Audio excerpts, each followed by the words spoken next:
આહિર સમાજના લોકો ચેતી જજો, કારણ કે જો ભાજપના ધારાસભ્ય ભગવાન બારડનો વિશ્વાસ તમે તોડ્યો તો પછી સમજી લેજો જોવા જેવી થશે. આવું કાલે ભગવાન બારડ બોલ્યા છે. અને આ ભાષણ બાદ ગુજરાતના રાજકારણમાં ચર્ચાઓ થવા લાગી છે કે ભાજપના નેતાઓ ખુલ્લેઆમ લોકોને ધમકી આપી રહ્યા છે. સાથે જ આ મામલે હવે આહિર સમાજના કોંગ્રેસના આગેવાને ભગવાન બારડને વળતો જવાબ આપતા મામલો વધુ ગરમાયો છે અને બારણા બંધ અને બારણા ખુલ્લાની રાજનીતિ ચાલુ થઈ ગઈ છે. આવો વિગતે વાત કરીએ સમગ્ર મામલા વિશે આ અહેવાલમાં.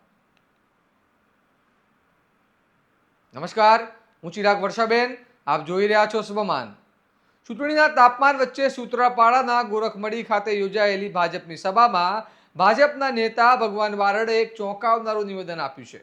જેમાં ભગવાન બારડે આહિર સમાજને સંબોધતા ચેતવણીભર્યું નિવેદન આપ્યું અને તેમણે કહ્યું કે આહિર સમાજે વિશ્વાસ તોડ્યો તો મારા દરવાજા તમારા માટે બંધ થઈ જશે. સાથે તેમણે વધુમાં ઉમેર્યું કે રાજનીતિમાં સમાજ કે કુટુંબ નહીં પરંતુ પક્ષ પ્રથમ આવે છે. તેમના નિવેદનમાં વધુ એક રસપ્રદ મુદ્દો એ રહ્યો કે સામે પક્ષના ઉમેદવાર તેમના પોતાના ગામના ભાણેજ હોવાનું તેમણે ખુલ્લેઆમ જણાવ્યું.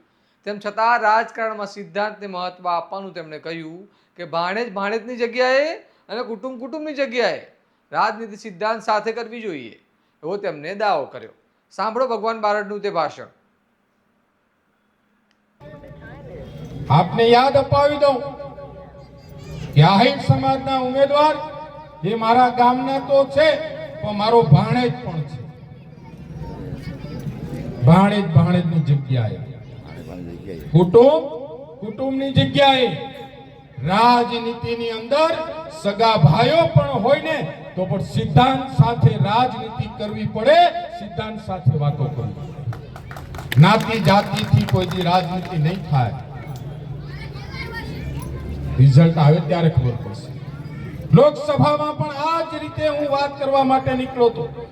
લોકસભાની અંદર પણ આહિર સમાજના ઉમેદવાર હતા, કોંગ્રેસ પાર્ટીમાંથી લડનારા. પણ ના, જે પક્ષમાં બેઠા હોય એ પક્ષની અંદર જ વફાદારીપૂર્વક કામ કરવું પડે ને એ વખતની અંદર પણ રાજેશભાઈ ચુડાસમા માટે સાંસદની ચૂંટણી વખતે પણ એક ગામ નહીં, એક તાલુકો નહીં, એક વિધાનસભા ક્ષેત્ર નહીં, સમગ્ર લોકસભાની અંદર પણ આહિર સમાજના સામે ઉમેદવાર હોવા છતાં પણ રાજેશભાઈ માટે કામ કરવા માટે નીકળ્યો તો હું. તૈયારી રાખવી પડે. બધા દિવસો સરખા હોતા નથી. રાજનીતિની અંદર સંઘર્ષ પણ કરવો પડે. સમાજે આવે, કુટુંબે આવે, પણ તમને જે પક્ષે આપ્યું હોય, તમને જે પક્ષે મોટા કર્યા હોય, જે પક્ષે તમને કાંઈ પદ આપ્યું હોય, તો સમય આવે, કષ્ટ આવે ત્યારે આપણી નૈતિક ફરજ બને છે કે કષ્ટના સમયે પણ પરિવાર જોડે રહેવું જોઈએ અને એક જે પક્ષમાં બેઠા હોય ને એ પક્ષના પરિવાર સાથે રહેવું જોઈએ. આ સિદ્ધાંત સાથે હું જોડાયેલો છું.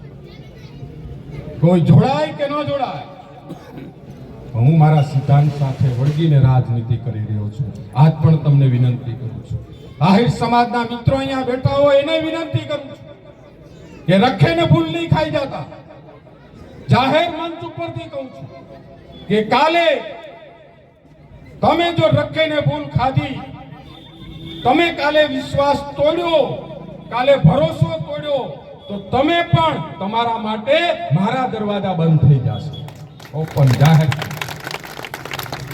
એવા લોકોને હું નહીં સ્વીકારું ક્યારે, કારણ કે અમે તમારા વતી કોકને ભરોસો આપતા હોય છે, અમે તમારા વતી કોકને વિશ્વાસ આપતા હોય છે. એ વિશ્વાસ તમારો ને મારો ન તૂટે ને એની ધ્યાન તમારે લોકોને રાખવાનું આવે છે. મિત્રો, ચૂંટણી આવે એટલે બધા નીકળે.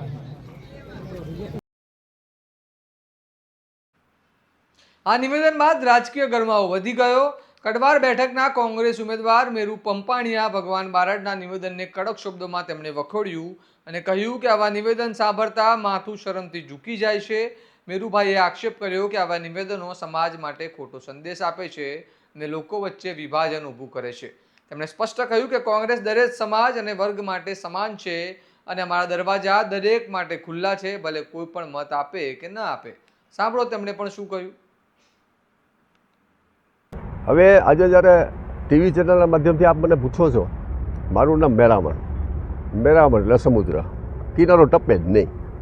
રહી વાત શોર્ટ નામ મેરું પર્વત ડગે જ નહીં. મિત્રો આ રીતે જુઓ તો સન્માનની જે ધારાસભ્ય જે બોલે છે એ લોકશાહી પ્રાણીને શોભે એવું સેન્ટેન્સ નથી. હું કોઈ આહિરનો ઉમેદવાર નથી. હું સર્વે લોકોના સન્માનથી અને સર્વે લોકોની લાગણીથી મારે વિના છૂટકે કોંગ્રેસ પાસે કોઈ કેન્ડિડેટ ન હોય એવા સંજોગોમાં મારે ઉમેદવારી કરવાની ફરજ પડી છે. સરસ મજાનું માનો કે ખેતર હોય, શું ખૂબ સારો વરસાદ પડ્યો હોય અને એ 50 એકર જમીન વાયા વગરની રહી તો એવું ચાલી ન શકે. પ્રજાનો જે અવાજ બનવા માટે મારી ઉમેદવારી છે, નહીં કે મારે સભ્ય બનવા માટે નહીં. એવી રીતે જોઈએ તો આવા જવાબદાર માણસો, મોટા માણસો જે લોકશાહીના ખરેખર રખાવાળા હોવા જોઈએ, ધારાસભ્ય પાર્ટ ઓફ ધી ગવર્મેન્ટ, અને એવા માણસોનું આવું નિવેદન હોય એ ખરેખર મારું માથું પર શરમથી ઝૂકે એમ. કારણ કે એ તો આપણા સૌનું એમ કે લોકોનું તો અપમાન છે, અમારા સમાજનું પણ અપમાન છે. આવા સંજોગોની અંદર આહિર એની કોઈ વ્યાખ્યા ન કરી શકે. અમે લોકો સર્વે લોકોને સાથે લઈ સર્વે જ્ઞાતિ પ્રત્યે સમભાવ રાખી અને each for other for each, દરવાજા મત આપે એના માટે ખુલ્લા, ન આપે એના માટે પણ ખુલ્લા. ખાસ કરશો હવે વસ્તુ બાયણા બંધ થઈ જાય એ એમનો વિષય છે. હું તો બહુ સ્પષ્ટ કહું છું કે મત આપે એના માટે તો ખુલ્લા છે, ન આપે એના માટે પણ ખુલ્લા છે. અને રહી વાત મારા અનુભવની, તો મારે 37 વર્ષ પંચાયત ચલાવવાનો અનુભવ છે.